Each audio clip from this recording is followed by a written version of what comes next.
Le agradezco a usted que está al pendiente de esta transmisión de Sin Censura. Le agradezco al maestro Luis Guillermo Hernández que lleve las riendas de la mesa de diálogo y desde cualquier parte de México.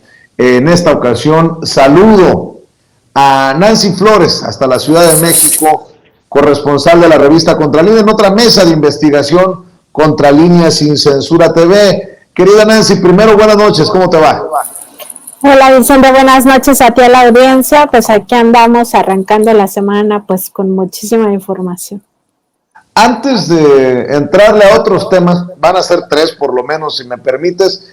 Oye, a ver, que en el Tribunal Electoral del Poder Judicial de la Federación están muy preocupados porque has exhibido a Reyes Rodríguez Mondragón, el magistrado presidente, como calderonista, y ahora resulta que, pues que el señor, dicen, no era cercano ni a Calderón ni a Gómez Montt, quien en su momento también fuera secretario de Gobernación en tiempos calderonistas. Sí, Vicente, fíjate que me enviaron una carta donde indican que absolutamente todo es falso, pero en este tono ya pues muy lamentable de negar el pasado. ¿Y por qué lo digo? Porque dicen en esta carta que en un momento se la voy a compartir, que él ni siquiera fue cercano colaborador de Felipe Calderón, ni tampoco de Gómez Montt, y que no tiene nada que ver con el calderonato. Yo creo que va en dos sentidos, Vicente. Primero, porque se le quita la máscara a un personaje que está en una posición fundamental para entender lo que está pasando ahora y lo que va a pasar en 2024. No hay que perder de vista que se trata del magistrado presidente del Tribunal Electoral del Poder Judicial de la Federación. El Tribunal Electoral es el que sanciona las elecciones presidenciales, las elecciones también del Congreso. Es decir, el plan C, y esto es lo relevante, va a estar, digamos, en riesgo porque un calderonista que encabeza este órgano colegiado muy cargado a la derecha, que está dispuesto incluso a mentir con tal de sancionar, en este caso al presidente López Obrador, va a ser justamente el que determine si Morena tendrá la mayoría, tanto en la Cámara de Diputados como en la Cámara de Senadores, y además si Morena gana de forma aplastante, como se espera, las elecciones de 2024.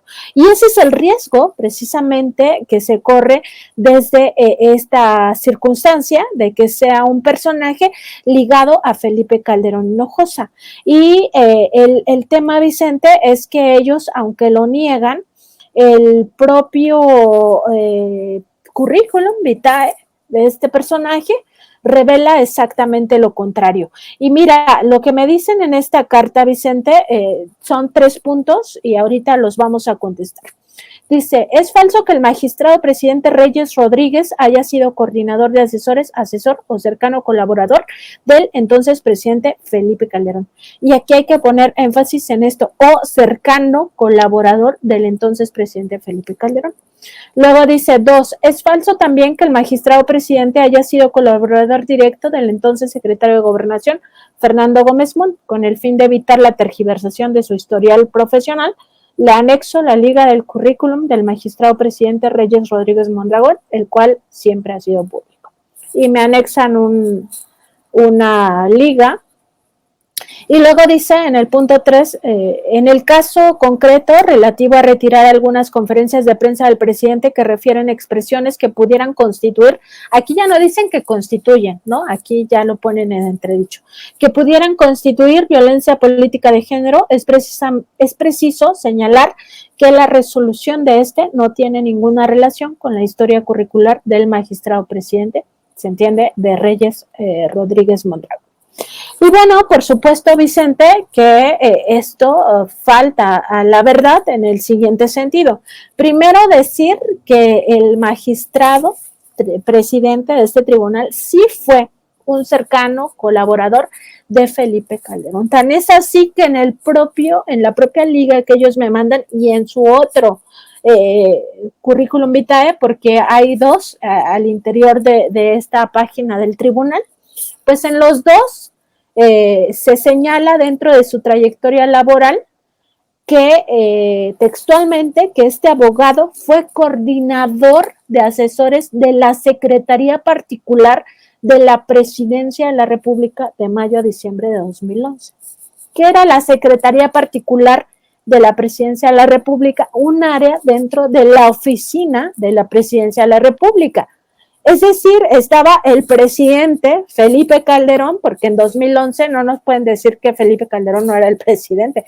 Podríamos decir que no era el presidente legítimo de México, pero de que ocupaba el cargo, lo ocupaba. Y estaba en esta posición, en esta, digamos, en la presidencia de la República, y de ahí venía su subalterno, que es Roberto Gil Suart, y venía el coordinador de asesores, que era Reyes Rodríguez Mondragón. Todos panistas en esta estructura. Entonces, incluso decir que el lugar donde se alojaba esta Secretaría Particular de la Presidencia de la República, Secretaría Particular de Felipe Calderón, era en Los Pinos. No había otro lugar, era la gente más cercana, los colaboradores del primer círculo. Y recordar que del 8 de enero de 2011 al 30 de noviembre de 2012, esa Secretaría Particular estuvo encabezada por Roberto Gil Suart. Entonces, ¿de qué habla el magistrado Reyes Rodríguez Mondragón? Por si esto no fuera bastante evidencia, Vicente, en el Diario Oficial de la Federación del 4 de diciembre de 2006, el entonces presidente de la República, Felipe Calderón, publicó bajo su propia rúbrica un acuerdo por el que se creaba la oficina de la Presidencia de la República. Este acuerdo da cuenta, entre otras cosas, que dicha oficina estaba encargada, fíjate, escucha bien, de la coordinación de las distintas unidades administrativas de asesoría y de apoyo técnico con que cuenta el titular del Ejecutivo Federal. ¿Quién era? Hago un paréntesis, pues Felipe Calderón, no estamos hablando de otra persona. También se encargaba de dar seguimiento a las tareas que éste le encomiende a las dependencias y entidades de la Administración Pública Federal y requerirlas de su cumplimiento, así como de llevar a cabo eficazmente la relación interinstitucional con otras instancias de los sectores público, privado y social. Todo ello a efecto de informar de manera directa al presidente de la República y hacer más ágil y eficiente la conducción de la Administración Pública Federal. Hasta aquí la cita. Resulta que como parte de esa estructura de la oficina estaba la coordinación de asesores que encabezó Reyes Rodríguez Mondragón, como se lee en la fracción 1 del artículo 3 de aquel acuerdo. Y este artículo 3 dice: la oficina de la Presidencia de la República contará con las unidades administrativas siguientes. 1. Secretaría Particular del Presidente de la República. 1.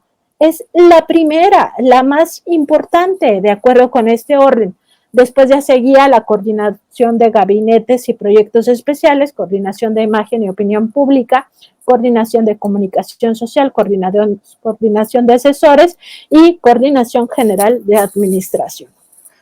Además, pues señalaba que al frente de cada una de estas unidades administrativas habría un titular que sería nombrado y removido libremente por el presidente de los Estados Unidos mexicanos.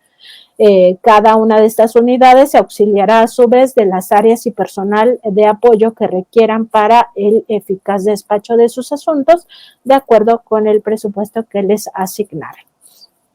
Más aún, Vicente, cuando estas funciones de esa secretaría particular eran precisamente las de asistir al entonces presidente de la República, sorprende que ahora el tribunal busque engañar pues al pueblo de México, indicando que su magistrado presidente no fue cercano colaborador de Felipe Calderón Hinojosa. Hay un segundo documento en el Diario Oficial de la Federación que revela que sí era cercano colaborador de Calderón. es el acuerdo por el que se reestructuraban las unidades administrativas de la Presidencia de la República, que se fue publicado en el Diario Oficial el 21 de enero de 2008, y en su artículo 1 establecía: la Presidencia de la República contará con las siguientes unidades de asesoría, de apoyo técnico y de coordinación, cuyos titulares serán designados por el Ejecutivo Federal. 1, Oficina de la Presidencia de la República. 2, nuevamente, Secretaría Particular. Y 3, Coordinación de Comunicación Social. Además, en su artículo 3 indicaba que la Secretaría Particular tendría las siguientes funciones. Ahí es donde se inserta en esa Secretaría Particular el entonces coordinador de asesores en 2011, que era Reyes Rodríguez Mondragón, el actual presidente del Tribunal Electoral. Y eran las funciones de esta Secretaría Particular de la Presidencia de la República eran las siguientes. 1, dar puntual seguimiento a las órdenes y acuerdos del presidente de la República. 2, mantener las relaciones interinstitucionales de la Presidencia de la República con las dependencias y entidades de la Administración Pública Federal y en general con otras instituciones del sector público, privado y social. 3, diseñar la agenda y el calendario de giras del presidente de la República. 4, coordinar conjuntamente con el Estado Mayor Presidencial las giras del Ejecutivo Federal y la asistencia de este a eventos públicos tanto en el interior del país como en el extranjero. 5, recibir la documentación dirigida a los servidores públicos de la Presidencia de la República y turnarla para su adecuada atención. Y 6, las demás inherentes a las funciones anteriores y las que le encomiende expresamente el titular del Ejecutivo Federal. Pues Vicente, aquí me remito a ese dicho de que si grazna como pato, se mueve como pato, tiene pico de pato, cuerpo de pato, pues es un pato, ¿no? O sea, ¿de qué estamos hablando, Vicente? Me llama mucho la atención que en este momento histórico busquen refutar esta versión. ¿Te has preguntado, han hablado ahí en la revista con Miguel Vadillo, que es el director y que además también es de las personas mencionadas en esta misiva del Tribunal Electoral? ¿Por qué? ¿Te han preguntado por qué, Nancy? Pues básicamente es justo por lo que se disputa en 2024, Vicente. O sea, lo que no quieren es ya que se le relacione al presidente, magistrado presidente, con Felipe Calderón, por varias cosas. Primero, porque te imaginas, o sea, esto nos da una dimensión de que el Tribunal Electoral está capturado por el calderonismo, por el calderonato y en general por la derecha. Segundo, que están dispuestos a cualquier cosa, inclusive mentir con tal de sancionar al primer mandatario para indicar que pues él ha cometido violencia política de género, tergiversando la realidad, porque nosotros vimos, o sea, el presidente ha presentado incluso las frases que en realidad sí dijo contra las frases por las cuales le endilgan la supuesta violencia política de género por el caso de Xóchitl Gálvez, ¿no? De haber revelado pues que tenía estos negocios multimillonarios al amparo del poder cuando era delegada de la Miguel Hidalgo. Y justo en un momento en el cual pues está todo el tema del cártel inmobiliario, pero más allá de eso nos da una idea de quienes van a sancionar la elección de 2024 están capturados por estos intereses. Y además de eso, hay un segundo momento por el cual yo creo ellos buscan a toda costa decir que no tienen relación alguna con el Calderonato, particularmente el caso del magistrado presidente. Y tiene que ver con el hecho de que estuvo en posiciones clave para todo el tema de la sociedad entre el cártel de Sinaloa y Genaro García Luna, porque primero transitó por la Secretaría de Gobernación y después pasó por la Secretaría Particular de la Presidencia de la República. Todo esto es consultable en su propio currículum vitae, y en el caso, por ejemplo, de su cercanía con el titular de la Secretaría de Gobernación, con Fernando Gómez Montt, lo que no quieren es que se note ya particularmente la captura desde estos grupos de presión o grupos de intereses creados como el asociado a Claudio X González Guajardo, que es este Consejo Nacional de Litigio Estratégico. ¿Y cuál es el tema aquí particularmente, Vicente? Pues que en este Consejo Nacional de Litigio Estratégico, que es el área, el brazo jurídico de Mexicanos contra la Corrupción e la Impunidad, de hecho se desprende este Consejo Nacional de Litigio Estratégico de Mexicanos contra la Corrupción e la Impunidad, después de que llevaron todo este asunto de el colectivo No Más Derroches, y Mexicanos contra la Corrupción estaba cargando todo este peso de estar litigando todas las obras de infraestructura del gobierno federal. Deciden dejar a Mexicanos como el brazo, digamos, comunicacional de manipulación informativa, y por otra parte generar este Consejo Nacional de Litigio Estratégico para litigar absolutamente todo. Y son los patrocinadores justo de estos temas, de llevar a litigio este asunto ante el propio Tribunal Electoral, de que se cometió una supuesta violencia política de género, y todo lo que tiene que ver con Xóchitl. Este Consejo Nacional de Litigio Estratégico también llevó toda la defensa de Xóchitl Gálvez para que ingresara a la conferencia matutina, que seguramente te acordarás, y que fue muy escandaloso en su momento porque ella se presentó y fue ahí a tocar la puerta y a hacer todo el show de que quería entrar a la conferencia matutina a ejercer su derecho de réplica. Pues es este mismo grupo en donde está enquistado el propio Fernando Gómez Montt Urrueta, exsecretario de Gobernación de Felipe Calderón, ahí muy coordinado con Gustavo de Hoyos Walter, con el propio Claudio X González Guajardo y otros personajes de la abogacía. Eso es lo que no quiere. Pero aquí, bueno, nada más recordar que yo nunca dije que fuera cercano colaborador de Fernando Gómez Montt, sino que estuvo en la Secretaría de Gobernación cuando Fernando Gómez Montt estaba también al frente de esta secretaría, cuando se litigó todo el tema de la guardería ABC en la propia Suprema Corte de Justicia de la Nación. Fernando Gómez Montt se apersonó en 2010 en la Suprema Corte de Justicia para intimidar a algunos ministros de la Suprema Corte, entre ellos Arturo Saldívar, y cometer pues digamos, esta operación de Estado, así lo llamó Arturo Saldívar en su momento, para ocultar el crimen de la guardería ABC.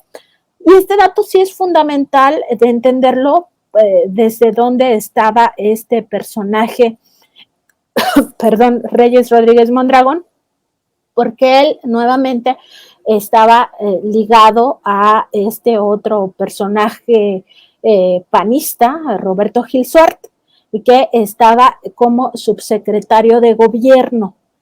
Y para entender la cercanía de estos personajes a el propio al propio Fernando Gómez Montt, hay que entender qué es esa subsecretaría. Cuando se muere, después creo que fue Blake, el secretario de Gobernación, quien asume la Secretaría de Gobernación es el subsecretario de Gobierno, precisamente, porque era el segundo al mando de esta secretaría.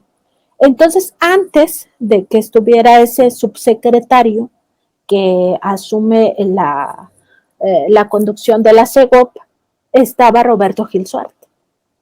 Y ahí estaba al lado este personaje, Reyes Rodríguez Mondragón, que a la postre se convirtió en el presidente del Tribunal Electoral del Poder Judicial de la Federación. Entonces, incluso ahí no puede decir que no era cercano colaborador a Fernando Gómez Montt. Por supuesto que era, para empezar, era su subordinado. Sí, subordinado directo de Gil Suart, pero subordinado indirecto de Fernando Gómez Montt. Y ahora, tampoco nos pueden venir a decir, Vicente, a estas alturas del partido, que ellos no simpatizan porque si tú estás en un cargo tan importante como coordinador de asesores de la Secretaría Particular de la Presidencia de la República, pues tienes que simpatizar con ese proyecto de nación. O sea, no es posible entender un cargo de esa naturaleza sin que simpatices con esas políticas públicas que se estaban ejerciendo en nuestro país. Entonces, nada más decir que mienten. El Tribunal Electoral del Poder Judicial de la Federación miente al decirnos que no hubo cercanía de Reyes Rodríguez Mondragón con el gobierno de Felipe Calderón Hinojosa, porque su propio currículum vitae aclara esta circunstancia. Aquí no se está inventando nada, ellos son los que ponen esta información en su currículum vitae y que claramente se lee que él fue coordinador de asesores de la Secretaría Particular de la Presidencia de la República en un momento muy crítico para este país, de mayo a diciembre de 2011, cuando estábamos en la peor crisis de inseguridad, de crisis humanitaria ya terrible, con todos estos daños al pueblo de México, con una matanza real de ciudadanos que no tenían nada que ver con el narcotráfico y que aunque hubieran tenido que ver, lo conducente era presentarlos ante las autoridades para que se les juzgara. Y eso es lo que quieren sacudirse y decirnos pues que es falso, cuando claramente estuvo ahí, estaba en Los Pinos metido, por lo menos en este periodo, y por supuesto que fue no solo cercano colaborador, sino yo me atrevería a decir, y esto ya es mi opinión, que es simpatizante del Calderonato. Y creo que exhibir estas relaciones, Nancy, en este momento es lo que duele, porque queda dañada la credibilidad de estos que se dicen árbitros, autoridades electorales, cuando, por ejemplo, regresan la resolución, la decisión de la Comisión de Quejas y Denuncias del INE, que había definido que no existía violencia política en razón de género en el caso del presidente Andrés Manuel López Obrador y Xóchitl Gálvez, y dicen en el tribunal, no, sí hay violencia política en razón de género, y después se genera una polémica, y no sé si hasta se incurre en alguna falta, delito, crimen, al tergiversar las declaraciones del presidente Andrés Manuel López Obrador y definir que al final, pues sí había violencia política en razón de género. Entendiendo todo esto que ahora entendemos, pues no es una cosita ahí insignificante. Hay una intención, toda una intención detrás de esto, por lo que se ha estado hablando aquí, Nancy. Nuevamente, Vicente, y nada más pues advertir que justamente quienes dañan su credibilidad son ellos. O sea, no se puede culpar al reportero, al periodista, en este caso a mí, de dañarle su credibilidad cuando ellos son los que están abiertamente tergiversando el discurso del presidente López Obrador para endilgarle una supuesta violencia política de género. Son ellos los que decidieron pues decirle al presidente que baje las conferencias matutinas donde el presidente, el primer mandatario de este país, aclara que le están tergiversando sus palabras, y para comprobarlo pone las frases que dicen que él dijo contra lo que sí dijo, y en ese sentido indicar que ellos son los que están dispuestos a llegar a estos niveles de corrupción, porque esto es corrupción, Vicente. Están corrompiendo, están manipulando, abiertamente tergiversando las palabras del primer mandatario sin importarles absolutamente nada.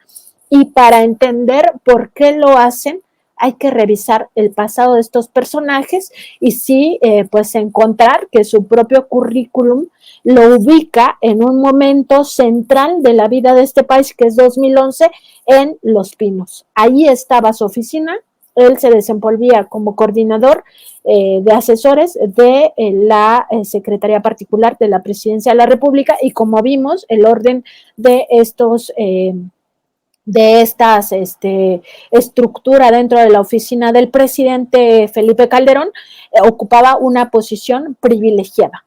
Sí cometí, y lo acepto, Vicente, aquí en este programa, cometí una imprecisión al indicar en la conferencia matutina del presidente del viernes pasado, durante la pregunta que formulé, que Reyes Rodríguez Mondragón fue el coordinador de asesores de Felipe Calderón. Lo correcto es decir o indicar, como establece su propio currículum vitae, que fue coordinador de asesores de la Secretaría Particular de la Presidencia de la República de mayo a diciembre de 2011, como sí lo consigné en la información que publiqué en la revista Contralínea, y que pues esa imprecisión no quita de ninguna manera la cercanía de Reyes con Felipe Calderón. De ninguna manera, Vicente, resta la cercanía de este personaje con el expresidente.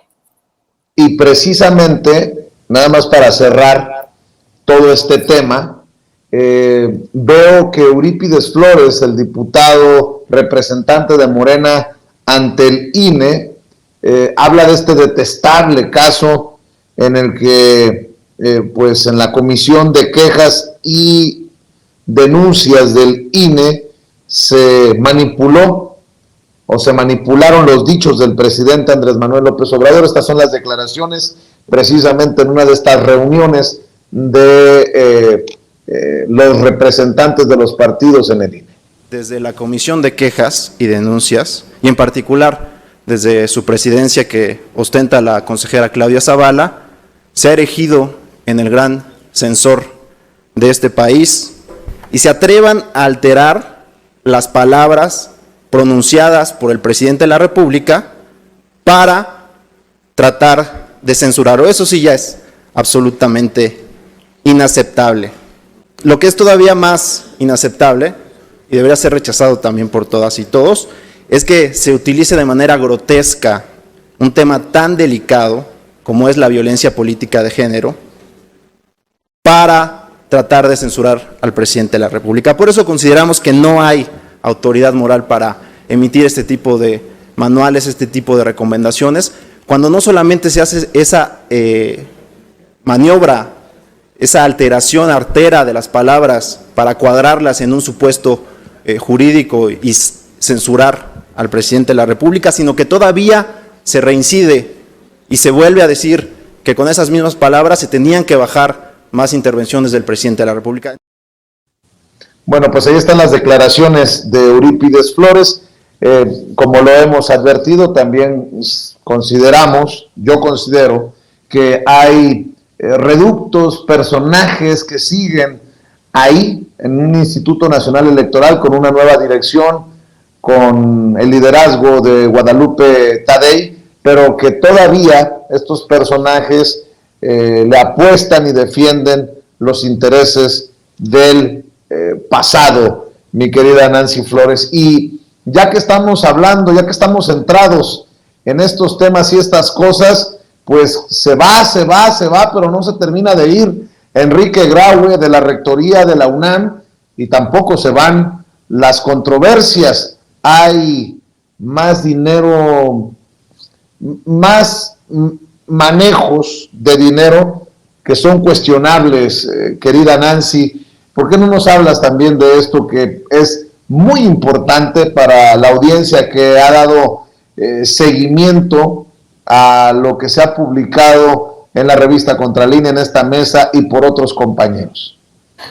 Sí, Vicente, nada más antes de pasar a ese tema, me gustaría hacer un agregado. Fíjate, cuando se muere Blake Mora, justamente, quien asume el cargo fue Juan Marcos Gutiérrez González, quien era el subsecretario de Gobernación, este mismo cargo que tenía tiempo antes el panista Roberto Gil Suart. nada más para entender la importancia del cargo donde también estaba Reyes Rodríguez Mondragón en el momento en que Fernando Gómez Montt era el secretario de Gobernación, es decir, unos años antes, ¿no? En 2010. Y respecto de lo que dices de estas palabras de Eurípides Flores, pues también recordar que el propio Tribunal Electoral cambió su criterio para sancionar al presidente de la República de forma arbitraria, mezquina, y no solo se trata del tema de alterar de forma deliberada las palabras del primer mandatario, que pareciera ya es el colmo del colmo dentro de lo que pasa en estas instituciones electorales, tanto en el INE, en esta comisión de quejas y denuncias, como posteriormente en el Tribunal Electoral, porque están aliados, están amafiados y están capturados por las mismas fuerzas de derecha. En el caso de Delfina Gómez, no hay que olvidarlo, Vicente, también lo hemos comentado en otros programas, cambiaron el criterio. En 2017, como quedó ya exhibido, Felipe Calderón, Ricardo Anaya y, si no recuerdo mal, el del PRI, que creo que era Ochoa Reza, ellos se refirieron a Delfina Gómez como, primero, la títere, ahí sí, de forma directa y despectiva y además con una violencia terrible, machista, patriarcal, violencia de género, como una títere subordinada al presidente López Obrador, que solo era la delfina en el sentido del delfín, ¿no? Del que es el subordinado, el predilecto, el impuesto por un personaje más allá. Esto fue en 2017. Y ahora, sin que el presidente se haya referido de esta manera a Xóchitl Gálvez, ahí le endilgan esta violencia política de género, nada más para tenerlo presente a la hora de analizar lo que significa que un personaje ligado ya claramente, como lo hemos visto en esta revisión de las propias estructuras de esta oficina de la Presidencia de la República a través del Diario Oficial de la Federación, nada más para generar memoria colectiva, pues también que esto pasó, cambió el criterio de que ya no era una libertad de expresión absoluta, ¿no? Que ahora sí era violencia política de género, y recordar que apenas meses antes permitió este mismo tribunal que a Delfina Gómez la llamara una disque intelectual maloliente, ¿no? Como parte de la supuesta libertad de expresión y no lo sancionó como violencia política de género. Este doble rasero del Tribunal Electoral deja claro por qué es importante entender a qué grupos políticos pertenecen estos personajes, particularmente el presidente magistrado presidente del Tribunal Electoral, Reyes Rodríguez Mondragón. Y sí, como mencionabas, Vicente, pues ya estamos en ruta de justamente este cambio en la rectoría de la Universidad Nacional Autónoma de México. Es un momento importante para los universitarios, pero en general para todo el país, porque nuevamente se vuelve a elegir desde una élite a quien va a encabezar esta pues rectoría de la máxima casa de estudios. Decir que el día de hoy pues la propia universidad ya lanza pues esta convocatoria para ir definiendo a los precandidatos, precandidatas a este cargo tan relevante. Emitió ya la Junta de Gobierno la convocatoria para el proceso de nombramiento del nuevo rector o rectora, con lo cual pues formalmente se inicia un proceso que acabará en noviembre de este mismo año. Y en ese contexto, pues nuestro compañero Sosimo Camacho, que es justamente el texto que publicamos en nuestra portada de esta semana, pues revisa las opciones que tiene la Universidad Nacional en el sentido de que existen 4 grupos con un nivel de influencia importante en esta Junta de Gobierno, que es un grupúsculo, en realidad, ojalá la universidad votara o caminara hacia la democratización, pero no es así. En realidad, este proceso está en manos de unos supuestos notables, que son apenas un grupúsculo de 15 personas que van a decidir quién va a la rectoría. Y son estos 4 grupos conocidos como los médicos, los científicos, los abogados, uno de los temidos grupos, que justamente es el de los abogados, son los que se van a disputar pues llegar, y los ingenieros también, perdón, los que se van a disputar esta contienda. Y en ese contexto es importante, Vicente, revisar todos los pendientes que tiene la Universidad Nacional Autónoma de México, que son bastantes, empezando por el hecho de que esta cargada hacia la derecha que ha sufrido a lo largo de estas décadas la máxima casa de estudios ha llevado, por ejemplo, al hecho de que se rechace a la mayoría de los jóvenes que aspiran a ingresar a estas escuelas, facultades. Y siempre bajo pretextos de presupuesto, ¿no? Además, siempre bajo pretextos de que no les alcanza el dinero, lo cual es falso. Hay salones donde perfectamente entrarían otros 10 alumnos. Nosotros en nuestra experiencia como profesores de la Facultad de Ciencias Políticas y Sociales hemos tenido grupos de hasta 3 personas, Vicente. O sea, es realmente terrible lo que está pasando en esta Universidad Nacional bajo el pretexto de no tener dinero, sin transparencia del manejo de los recursos públicos y del manejo de los llamados recursos autogenerados por la sistemática privatización de los espacios al interior de esta universidad, y también de algunas maestrías y doctorados que solamente se imparten a quien tiene dinero para pagarlas de forma particular, de forma privada.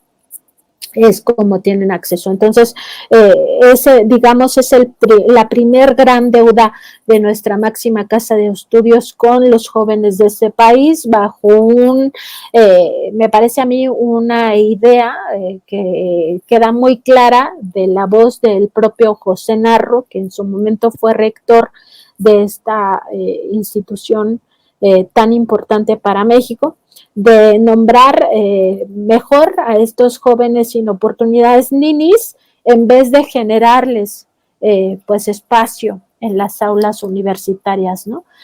Bajo una idea también, una idea mal concebida de que si todos estamos con carreras universitarias, con posgrados, entonces ¿quiénes van a ser los taxistas? ¿Quiénes van a ser las trabajadoras o trabajadores domésticos? Entonces, ¿quién nos va a bolear los zapatos? Y toda esta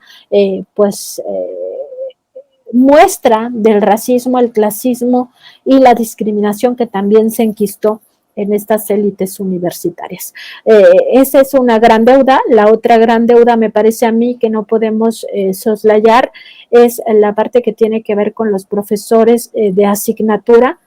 Cada vez la plantilla académica de esta universidad se nutre mayormente por los profesores de asignatura, que es una figura que para empezar no debería de existir, de trabajadores que cobran por las horas trabajadas. Eso ni siquiera está en las leyes laborales mexicanas, con todo lo que eso significa de falta de certeza, de certidumbre sobre el puesto laboral. Se sabe que cada semestre que es contratado un profesor de asignatura, tiene que firmar por ese lapso un contrato, y es un contrato que no le genera ninguna responsabilidad al patrón, en el sentido de que al siguiente semestre con la mano en la cintura te echan y no te dan ninguna explicación, simplemente te dicen que el grupo o la materia que tú dabas pues ya se canceló porque no había suficientes estudiantes o bajo cualquier tipo de pretexto.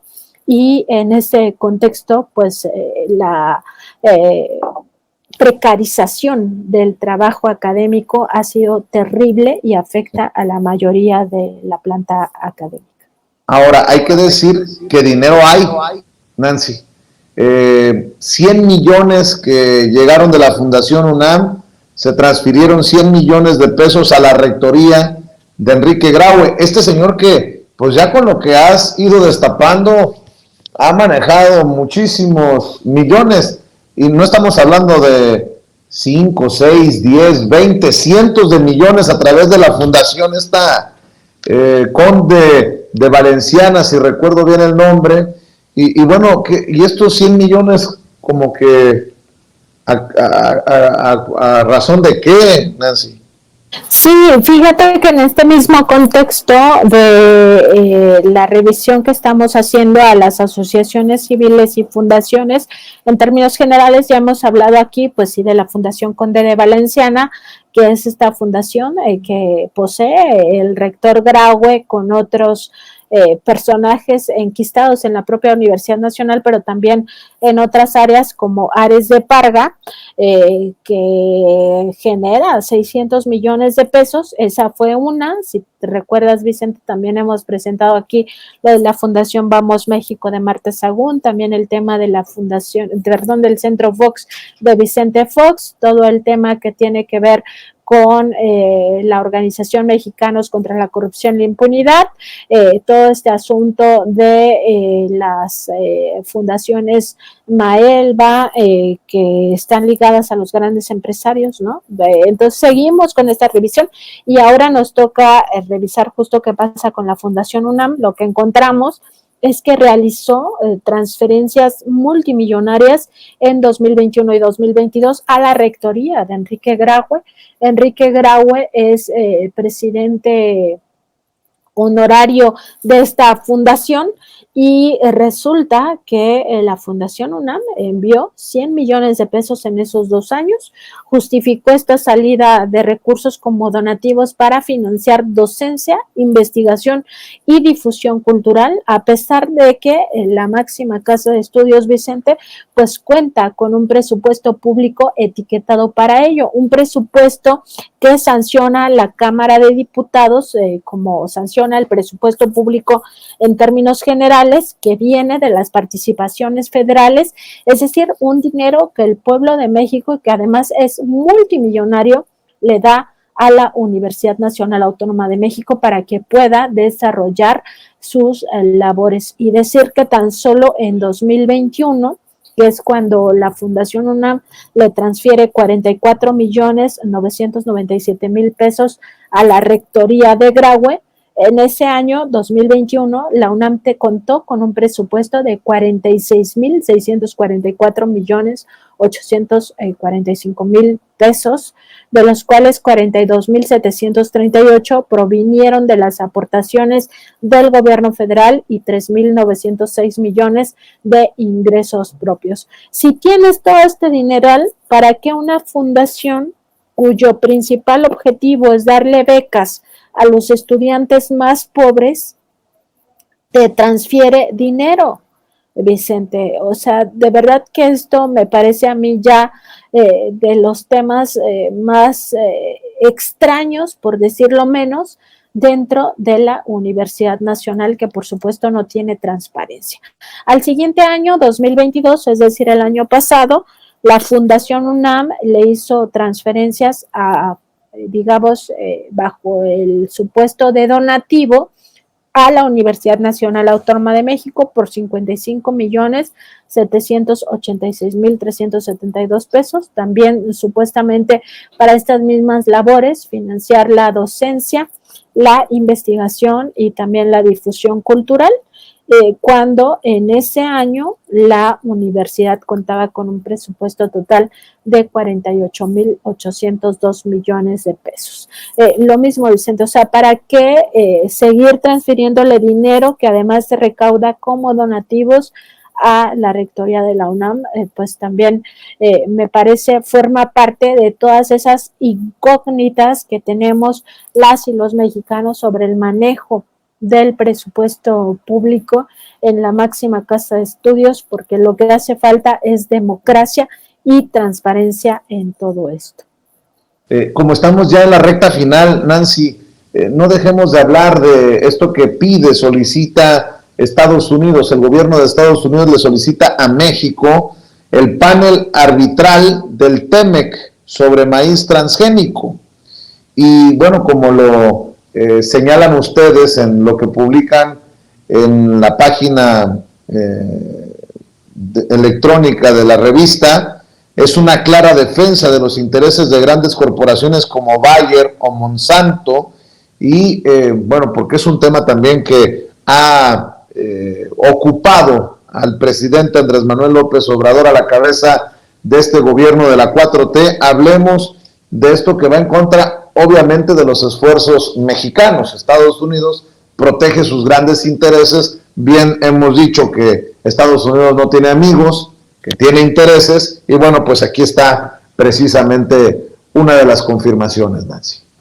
Sí, es que no hay que dejar de lado, porque yo creo que es abrumador a veces tanta información que vamos teniendo, Vicente, a lo largo de estos días, y son demasiados temas, pero no hay que dejar de ver esta solicitud que hizo el gobierno de Estados Unidos a México para instalar ya este panel sobre maíz transgénico, porque lo que significa, Vicente, primero recordar que desde un principio, desde que el gobierno de México, particularmente el presidente López Obrador, estableció este decreto para prohibir gradualmente el uso de transgénicos y de glifosato en el país, se generó esta molestia en la industria agroalimentaria, es decir, en las grandes corporaciones, entre ellas, pues muy fuertemente Bayer Monsanto, que es, digamos, uno de los afectados por esta decisión del gobierno de México.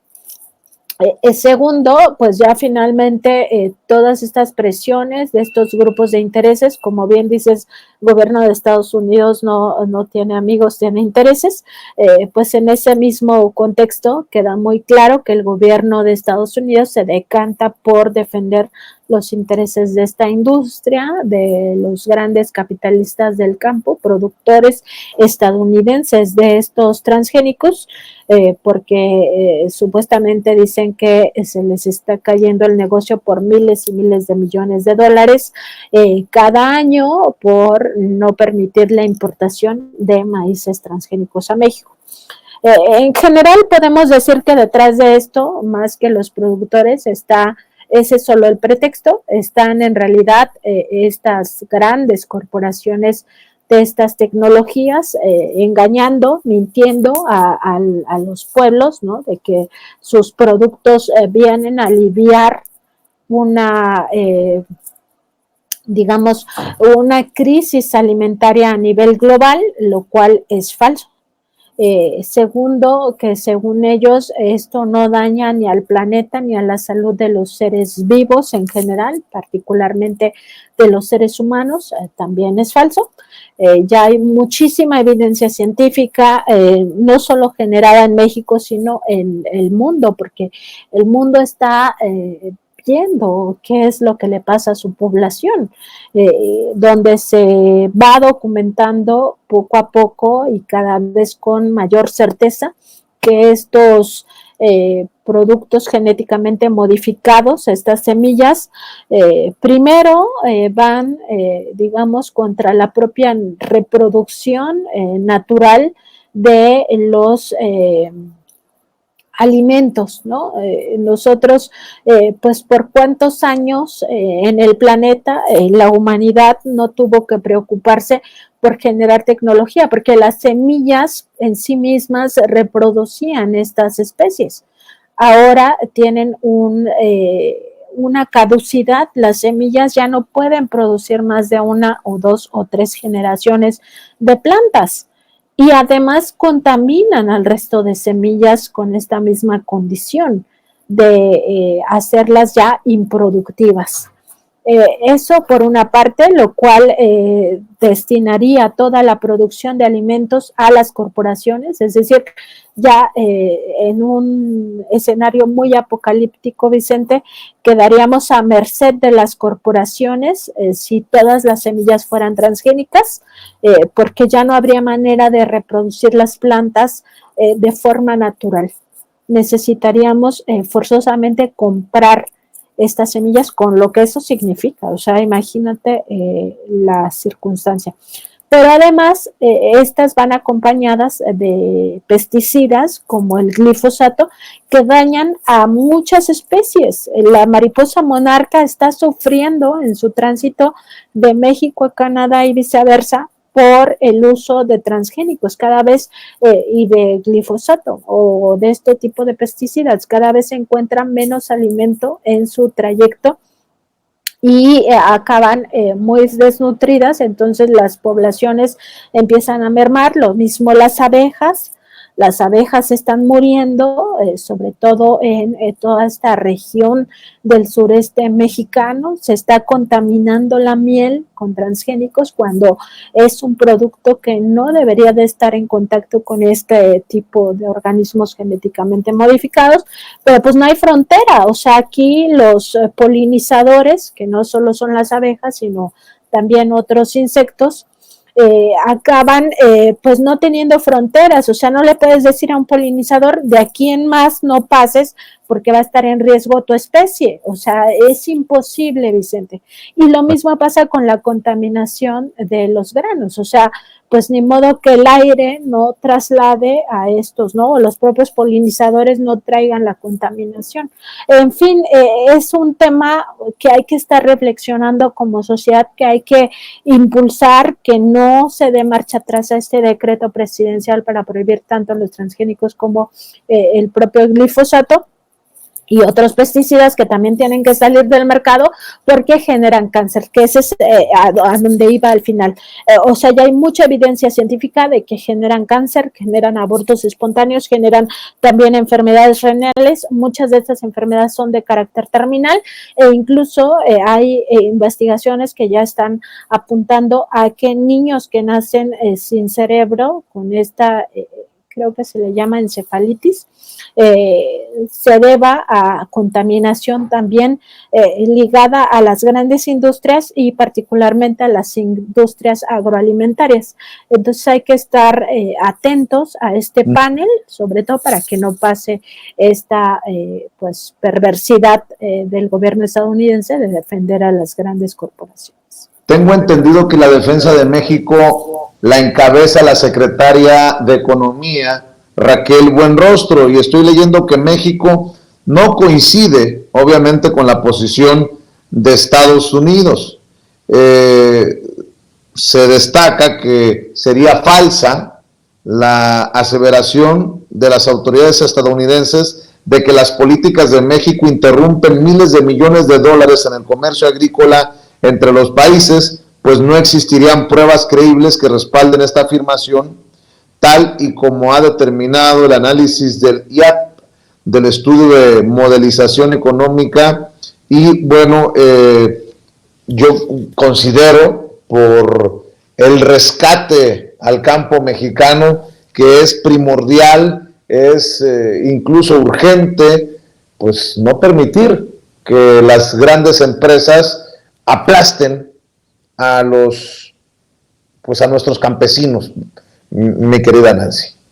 Totalmente de acuerdo contigo, Vicente. Es un momento incluso importante no solo para el pueblo de México, sino en general para los pueblos del mundo.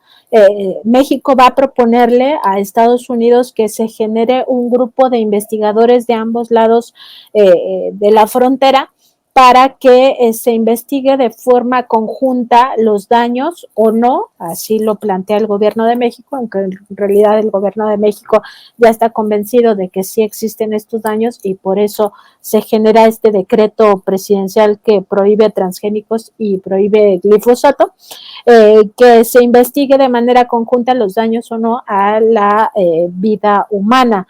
Y en ese sentido decir que sí, la defensa particularmente la va a llevar la Secretaría de Economía, que encabeza Raquel Buenrostro, pero además va a tener la asistencia y el apoyo técnico, científico, legal, también de la Secretaría de Desarrollo Social, del propio CONACYT y de la COFEPRIS. Y si recuerdas, Vicente, cuando presentamos la entrevista con la doctora Álvarez Builla hace un par de semanas, aquí en Sin Censura, en la mesa de investigación contra Línea Sin Censura, pues justamente hablábamos con la doctora de cómo iban estos avances, ¿no? Para que se prohibiera todo este tema, y ella nos indicaba que van bien, las investigaciones sí están ya arrojando que existen daños a la salud, pero sobre todo está desarrollándose desde el propio CONACYT con esta nueva visión de atender las necesidades del pueblo de México y no de las grandes corporaciones. Están generando tecnología amigable con el planeta. Es decir, estos pues insecticidas que se llaman bioinsecticidas, que son muy amables con el planeta, y al mismo tiempo, si te acuerdas, Vicente, ella nos daba una exclusiva que era esta revisión que habían hecho a través de un cuestionario, de una especie de encuesta, junto con la Secretaría de Desarrollo Rural, que habían encontrado que los pueblos más pobres, donde ni siquiera usan transgénicos, habían estado usando glifosato. Esta información todavía no la hace pública el CONACYT, o sea, la hizo pública en esta entrevista que sostuvimos con la doctora, pero todavía no se da a conocer el detalle. Y también recordar que la misma científica nos mencionaba el tema de los que se conocen como infiernos ambientales. Se trata de 50 zonas ya mapeadas por el propio CONACYT, este nuevo CONACYT que tiene como vocación revisar y atender al pueblo de México.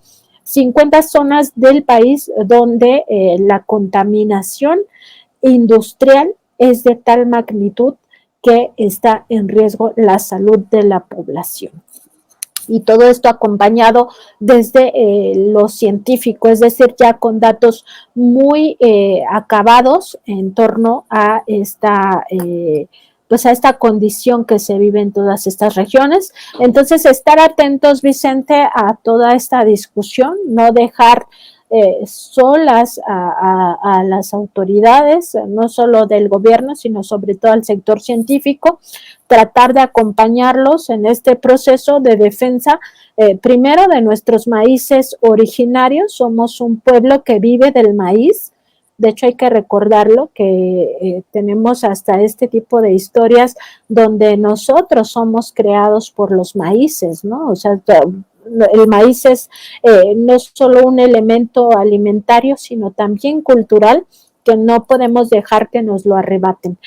Y segundo, pues en todo este proceso de defensa de nuestras decisiones soberanas, porque también esto, hay que decirlo, fue desde la soberanía de México, desde la cual se le cierra la puerta a estos transgénicos y a todo el tema de los pesticidas. Y Vicente, nada más me gustaría buscar rapidito una película que me parece muy ilustrativa de lo que significa Monsanto, Bayer Monsanto, o en general las agroindustrias, que creo que es Pirsi contra Goliat, pero lo busco y lo confirmo, Vicente.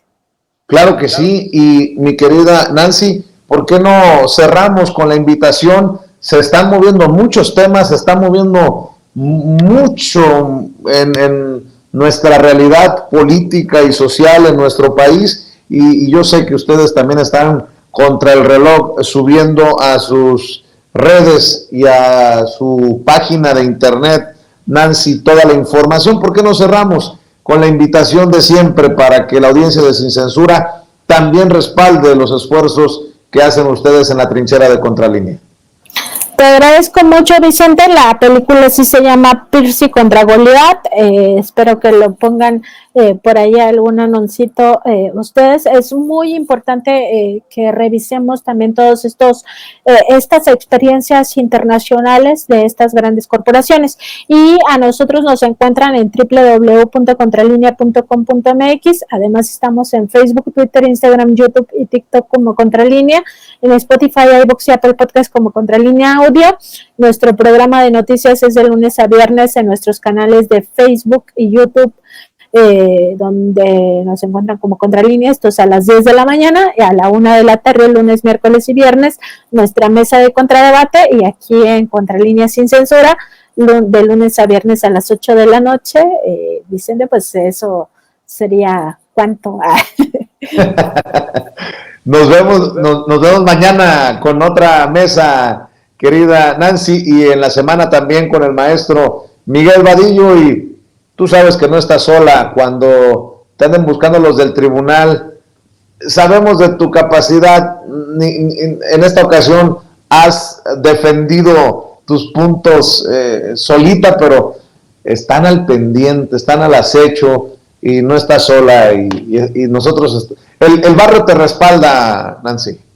No, pues muchas gracias, Vicente. Siempre has sido muy solidario con nuestro trabajo y pues sí, también hay que entender la coyuntura que estamos viviendo para saber la radiosidad de algunos personajes y pues nada, aquí seguimos muy comprometidos con el derecho humano a la información de todas y todos. Desde Contralíneas siempre daremos la batalla por buscar la verdad, por entender los fenómenos sociales de una manera mucho más amplia y siempre pues trayendo a colación nuestra memoria colectiva, Vicente. Pues siempre es un gusto platicar contigo, con la audiencia de Sin Censura, y aquí andaremos el día de mañana también. Un abrazo, pues, que descanses. Nancy Flores, corresponsal de la revista Contralínea en esta mesa de investigación Contralínea Sin Censura TV, que yo le pido me ayude a compartir con familiares, amigos, contactos a través de todas las plataformas, de todos los esfuerzos, de todas las redes. Le encargo por favor que nos respalde, porque aquí todos somos sin censura y continuamos, avanzamos porque aún hay más.